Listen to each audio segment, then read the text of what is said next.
की। 25 जून भयंकर गर्मी में एकादशी आती है, लेकिन ये एकादशी आपको 26 एकादशियों का फल देती है। हाँ, वो जो 3 साल में एकादशी आती है ना, उसका भी फल दे देती है। इस एकादशी का व्रत अगर आपने रख लिया तो ये हुए। यकीन मानिए ये एकादशी अपने आप में बहुत महत्वपूर्ण है। अगर ये एकादशी गुरुवार वाले दिन पड़े तो ये करोड़ों गुना फल देने वाली हो जाती है। मतलब मैं शायद महत्व बताने में भी असमर्थ रहूं, इतनी महत्वपूर्ण हो जाती है। निर्जला एकादशी जैसे नाम से ही पता चलता है कि सभी एकादशियों में सबसे श्रेष्ठ और पवित्र मानी गई है। इस एकादशी पर बिना पानी पिए, पानी पीना वर्जित है, बिना पानी पिए एकादशी का व्रत रखा जाता है।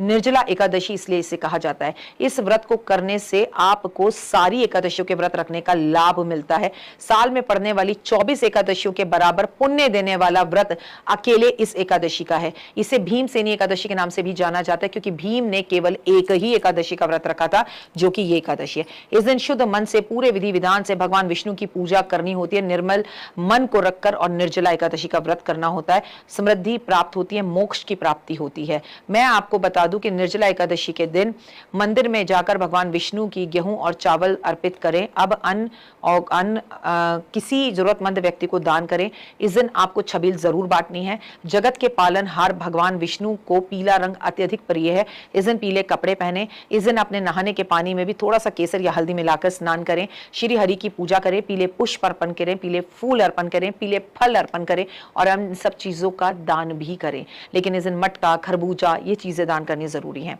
इस दिन आपको केला और केली का पेड़ मंदिर में जरूर लगाना है। इस दिन केले के पेड़ की पूजा जरूर करनी है। इस दिन विष्णु जी पर तुलसी अर्पित जरूर करनी है और एक दिन पहले से तुलसी तोड़कर रखिएगा। सुबह नहाइए धोइए, उसमें ब्रश जरूर करिए। ब्रश के टाइम पर जितना पानी आपके मुंह में जाए। इसके सिवा मेरे तरह जो निर्जला एकादशी का व्रत रखता है, यानी आज सुबह 4 बजे शुरू होगा और कल सुबह 4 बजे ब्राह्मण को भोजन कराने के बाद ही ये व्रत खुलेगा। निर्जला एकादशी के व्रत के समय पर शाम के टाइम पर दीप दान करने हैं, तुलसी पर दीप जलाने, 108 तुलसी की परिक्रमा करनी है। एसी चलाकर चुपचाप एक जगह पर बैठ जाना और माला हाथ में पकड़ लेना, चाहे तो रुद्राक्ष की और चाहे कमलगट्टे की, और भगवान का नाम, हरि का नाम लेते रहना। सच बोल रही हूँ, कोई प्यास, कोई भूख कुछ नहीं लगती। हाँ, थोड़ा सा लो फील जरूर करते हैं आप, तो आप ज्यादा बाहर ना निकले, छबील बांटे, खुद प्यासे रहकर लोगों को पानी पिलाना, इससे बड़ा और कोई काम नहीं हो सकता। अगर भीम इस एकादशी का व्रत रख सकते हैं, जिन्हें इतनी भूख लगती थी, तो मैं और आप क्यों नहीं रख सकते। एकादशी की संध्या में पीपल के वृक्ष की आरती जरूर करनी चाहिए। आर्थिक तंगी दूर होती है। निर्जला एकादशी पर आपको जो है पीपल के पेड़ पर, कदम के पेड़ पर, आपको नीम के पेड़ पर, आपको जो है शमी के पेड़ पर, तो बहुत जरूरी है कि जल अर्पित करना है। और आपको जितना ज्यादा हो सके इस दिन बरगद के पेड़ की भी सेवा करनी है। निर्जला एकादशी के दिन आपको ये पूरे साल जो लोग करते हैं नहीं व्रत, उनको अगर एक दिन का व्रत करना है तो 24 एकादशियों के व्रत के बराबर फल मिलता है।